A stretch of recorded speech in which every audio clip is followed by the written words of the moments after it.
ಆತ್ಮೀಯ 10ನೇ ತರಗತಿ ವಿದ್ಯಾರ್ಥಿಗಳಿಗೆ ರತ್ನ ವಿಜ್ಞಾನ ವಿಜಯ ಯೂಟ್ಯೂಬ್ ಚಾನಲ್ಗೆ ಸ್ವಾಗತ. ಹೈ ಡೋಸ್ ಅಧ್ಯಯನದ ಇದು 3ನೇ ವಿಡಿಯೋ ಆಗಿದೆ. ಈ 5 ನಿಮಿಷದಲ್ಲಿ ನೀವು 2ರಿಂದ 3 ಅಂಕಗಳನ್ನು ನಿಮ್ಮ ಎನ್ಯುವಲ್ ಪರೀಕ್ಷೆಗಳಿಗೆ ಖಚಿತವಾಗಿ ಪಡೆದುಕೊಳ್ಳಲು ಸಾಧ್ಯವಾಗುತ್ತದೆ. ಆದ್ದರಿಂದ ಈ ವಿಡಿಯೋವನ್ನು ಪೂರ್ತಿಯಾಗಿ ನೋಡಿ. ಆಮ್ಲಗಳು, ಪ್ರತ್ಯಾಮ್ಲಗಳು ಮತ್ತು ಲವಣಗಳು ಅಧ್ಯಾಯದಲ್ಲಿ ಅತಿ ಮುಖ್ಯವಾಗಿ ಇರ್ತಕ್ಕಂಥ ಒಂದು ಚಟುವಟಿಕೆ 2.5 ಆಮ್ಲಗಳೊಂದಿಗೆ ಲೋಹದ ಕಾರ್ಬೊನೇಟ್ ಮತ್ತು ಲೋಹದ ಹೈಡ್ರೋಜನ್ ಕಾರ್ಬೋನೇಟ್ಗಳ ವರ್ತನೆಯ ಬಗ್ಗೆ ಇವತ್ತಿನ ವಿಡಿಯೋದೊಳಗಡೆ ನೋಡಾಕತ್ತೀವಿ. ಸೊ ಇಲ್ಲಿ ಈ ಚಟುವಟಿಕೆಯನ್ನು ಅರ್ಥ ಮಾಡ್ಕೊಳ್ಳೋದಕ್ಕೋಸ್ಕರ 2 ಪ್ರಣಾಳಗಳನ್ನು ತಗೊಂಡಿನಿ. ಪ್ರಣಾಳ ಎ ಮತ್ತು ಪ್ರಣಾಳ ಬಿ ಅಂಥೇಳಿ 2 ಪ್ರಣಾಳಗಳನ್ನು ತಗೊಂಡಿನಿ. ಮೊದಲನೇ ಪ್ರಣಾಳದೊಳಗಡೆ ಸೋಡಿಯಂ ಕಾರ್ಬೋನೇಟನ್ನು ತಗೊಳಾಗ್ತೀನಿ, Na2CO3 ಸೋಡಿಯಂ ಕಾರ್ಬೋನೇಟ್. ಸೊ ಇದಕ್ಕೆ ನಾನು ಹೈಡ್ರೋಕ್ಲೋರಿಕ್ ಆಮ್ಲವನ್ನು ಸೇರಿಸುತ್ತಿದ್ದೇನೆ. ಹೈಡ್ರೋಕ್ಲೋರಿಕ್ ಆಮ್ಲವನ್ನು ಸೇರಿಸಿದಾಗ ಇಲ್ಲಿ ಒಂದು ಅನಿಲ ಬಿಡುಗಡೆ ಆಗುತ್ತದೆ. ಸೊ ಈ ಅನಿಲ ಯಾವುದು ಅಂತೇಳಿ ಪರೀಕ್ಷೆ ಮಾಡೋದಕ್ಕೋಸ್ಕರ ನಾನು ಇದಕ್ಕೆ ಒಂದು ರಬ್ಬರ್ ಕಾರ್ಕನ್ನು ಹಾಕಿ ನಿರ್ಗಮ ನಾಳದ ಸಹಾಯದಿಂದ ಈ ಅನಿಲವನ್ನು ನಾನು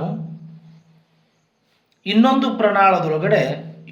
ಪ್ರಣಾಳದಲ್ಲಿ ಸುಣ್ಣದ ತಿಳಿನೀರನ್ನು ತೆಗೆದುಕೊಳ್ಳುತ್ತೇನೆ. ಸೊ ಸುಣ್ಣದ ತಿಳಿನೀರು CaOH ಟ್ವೈಸ್ ಕ್ಯಾಲ್ಸಿಯಂ ಹೈಡ್ರಾಕ್ಸೈಡ್, ಇದರ ಹೆಸರು ಏನಪ್ಪ ಅಂತಂದ್ರೆ ಸುಣ್ಣದ ತಿಳಿನೀರು. ಈ ಸುಣ್ಣದ ತಿಳಿನೀರಿನಲ್ಲಿ ನಾನು ಇಲ್ಲಿ ಬಿಡುಗಡೆ ಆಗಿರ್ತಕ್ಕಂಥ ಅನಿಲವನ್ನು ಹಾಯಿಸಿದಾಗ ಇದು ಬಿಳಿಯ ಪ್ರಕ್ಷೇಪವನ್ನು ಉಂಟು ಮಾಡುತ್ತದೆ. ಬಿಳಿಯ ಪ್ರಕ್ಷೇಪ. ಸೊ ಈ ಬಿಳಿಯ ಪ್ರಕ್ಷೇಪ ಯಾಕೆ ಉಂಟಾಯಿತು, ಹೇಗೆ ಉಂಟಾಯಿತು ಅನ್ನೋದನ್ನು ಸಮೀಕರಣದ ಮುಖಾಂತರ ನೋಡೋಣ. ಸೊ ಮೊದಲಿಗೆ ನಾನು ಇಲ್ಲಿ ಪ್ರಣಾಳ ಎದಲ್ಲಿ ಯಾವ್ಯಾವ ವಸ್ತುಗಳನ್ನು ಹಾಕಿದ್ದೆ ಎನ್ನುವುದನ್ನು ನೋಡೋಣ. ಸೊ ಮೊದಲಿಗೆ ನಾನು ಇಲ್ಲಿ ಸೋಡಿಯಂ ಕಾರ್ಬೋನೇಟನ್ನು ತಗೊಂಡಿದ್ದೆ, Na2CO3 ಪ್ಲಸ್ ಇದರ ಜೊತೆಗೆ ಹೈಡ್ರೋಕ್ಲೋರಿಕ್ ಆಮ್ಲವನ್ನು ಹಾಕಿದೆ. ತದನಂತರ ಇದು NaCl plus H2O plus CO2.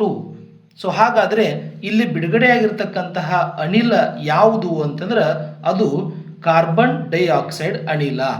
ಇದು ಕಾರ್ಬನ್ ಡೈಆಕ್ಸೈಡ್ ಅನಿಲ ಹೌದಾ ಅಲ್ಲ ಅಂತೇಳಿ ಪರೀಕ್ಷೆ ಮಾಡೋದಕ್ಕೋಸ್ಕರ ಇಲ್ಲಿ ಕ್ಯಾಲ್ಸಿಯಂ ಹೈಡ್ರಾಕ್ಸೈಡನ್ನು ತಗೊಂಡಿದ್ದೆ. ಈ ಕ್ಯಾಲ್ಸಿಯಂ ಹೈಡ್ರಾಕ್ಸೈಡ್ದೊಳಗಡೆ ನಾವು ಕಾರ್ಬನ್ ಡೈಆಕ್ಸೈಡನ್ನು ಹಾಯಿಸಿದಾಗ ಅದು ಕ್ಯಾಲ್ಸಿಯಂ ಕಾರ್ಬೋನೇಟ್ ಆಗಿ ಪ್ಲಸ್ ಅದರ ಜೊತೆಗೆ ನೀರು ಉತ್ಪತ್ತಿಯಾಗಿರುವುದನ್ನು ನೋಡಿದ್ವಿ. ಸೊ ಈ ಕ್ಯಾಲ್ಸಿಯಂ ಕಾರ್ಬೋನೇಟೇ ಬಿಳಿಯ ಪ್ರಕ್ಷೇಪ. ಸೊ ಈ ಬಿಳಿಯ ಪ್ರಕ್ಷೇಪ ಜಲವಿಲೀನಗೊಳ್ಳದ ನೀರಿನಲ್ಲಿ ಕರಗಿರುವಂತಹ ಒಂದು ಪ್ರಕ್ಷೇಪ ಉಂಟಾಗುತ್ತದೆ. ಹಾಗಾದರೆ 2ನೇ ಪ್ರಣಾಳದಲ್ಲಿ ಏನಾಯಿತು ನೋಡೋಣ ಬರ್ರಿ. 2ನೇ ಪ್ರಣಾಳದಲ್ಲಿ ನಾನು ಸೋಡಿಯಂ ಹೈಡ್ರೋಜನ್ ಕಾರ್ಬೋನೇಟನ್ನು ತಗೊಂಡಿನಿ, NaHCO3 ಸೋಡಿಯಂ ಹೈಡ್ರೋಜನ್ ಕಾರ್ಬೋನೇಟ್. ಇದಕ್ಕೆ HCl ಅನ್ನು ಹಾಕಿದೆ. ಸೊ ಹಾಕಿದಾಗ ಇಲ್ಲಿಯೂ ಕೂಡ ಅನಿಲ ಬಿಡುಗಡೆ ಆಗುತ್ತಾ. ಈ ಅನಿಲ ಯಾವುದು ಅಂತೇಳಿ ಪರೀಕ್ಷೆ ಮಾಡೋದಕ್ಕೋಸ್ಕರ ಒಂದು ರಬ್ಬರ್ ಕಾರ್ಕನ್ನು ತಗೊಳ್ತೀವಿ, ಅದಕ್ಕೆ ಒಂದು ನಿರ್ಗಮನಾಳವನ್ನು ಹಾಕಿ ಇದನ್ನು ನಾನು ಮತ್ತೆ ಏನು ಮಾಡ್ತೀನಿ ಅಂತಂದರೆ ಒಂದು ಪ್ರಣಾಳದಲ್ಲಿ ಹಾಯಿಸ್ತೀನಿ. ಈ ಪ್ರಣಾಳದಲ್ಲಿ ತಗೊಂಡಿದ್ದು ಕ್ಯಾಲ್ಸಿಯಂ ಹೈಡ್ರಾಕ್ಸೈಡ್. ಇದಕ್ಕೆ ಮತ್ತೆ ಏನಾಗುತ್ತಪ್ಪ ಅಂತಂದ್ರೆ ಬಿಳಿಯ ಪ್ರಕ್ಷೇಪ ಉಂಟಾಗುತ್ತದೆ. ಸೊ ಇಲ್ಲಿ ನಡೆದಿರ್ತಕ್ಕಂಥದ್ದು ಏನಾಗೈತಿ ನೋಡೋಣ. ಪ್ರಣಾಳ ಬಿದಲ್ಲಿ ಏನಾಯಿತು, NaHCO3 ಸೋಡಿಯಂ ಹೈಡ್ರೋಜನ್ ಕಾರ್ಬೋನೇಟನ್ನು ತಗೊಂಡಿದ್ದೀವಿ. ಸೊ ಇದರ ಜೊತೆಗೆ ಹೈಡ್ರೋಕ್ಲೋರಿಕ್ ಆಮ್ಲವನ್ನು ಹಾಕಿದ್ದೀವಿ. ಹಾಕಿದ ನಂತರ ಸೊ ಇದು NaCl plus H2O plus CO2 same ಅದೇ ರೀತಿಯ ಒಂದು ರಾಸಾಯನಿಕ ಕ್ರಿಯೆ ಉಂಟಾಗಿತ್ತು. ಸೊ ಇದನ್ನು ನಾವು ಕ್ಯಾಲ್ಸಿಯಂ ಹೈಡ್ರಾಕ್ಸೈಡ್ನಲ್ಲಿ ಹಾಯಿಸಿದಾಗ ಏನಾಗುತ್ತಂದ್ರೆ CaCO3 ಪ್ಲಸ್ H2O, ಕ್ಯಾಲ್ಸಿಯಂ ಹೈಡ್ರಾಕ್ಸೈಡ್ನಲ್ಲಿ ಕಾರ್ಬನ್ ಡೈಆಕ್ಸೈಡನ್ನು ಹಾಯಿಸಿದಾಗ ಕ್ಯಾಲ್ಸಿಯಂ ಕಾರ್ಬೋನೇಟ್ ಉಂಟಾಗೈತಿ. ಇದು ಬಿಳಿಯ ಪ್ರಕ್ಷೇಪ ಆಗೈತಿ, ಬಿಳಿಯ ಪ್ರಕ್ಷೇಪ. ಸೊ ಒಟ್ಟಾರೆ ಹೇಳುವುದಾದರೆ ಲೋಹದ ಕಾರ್ಬೋನೇಟ್ ಅಂದರೆ ಸೋಡಿಯಂ ಕಾರ್ಬೋನೇಟನ್ನು ತಗೊಂಡಿವಿ, Na2CO3 ಅನ್ನು ತಗೊಂಡಿವಿ. ಲೋಹದ ಹೈಡ್ರೋಜನ್ ಕಾರ್ಬೋನೇಟ್ ಅಂದಾಗ NaHCO3 ಅನ್ನು ತಗೊಂಡಿವಿ. ಇವು ಎರಡು ಲೋಹದ ಕಾರ್ಬೋನೇಟ್ ಮತ್ತು ಲೋಹದ ಹೈಡ್ರೋಜನ್ ಕಾರ್ಬೋನೇಟ್ಗಳು ಆಮ್ಲಗಳೊಂದಿಗೆ ವರ್ತಿಸಿದಾಗ ಲವಣ ಉಂಟಾಗಿ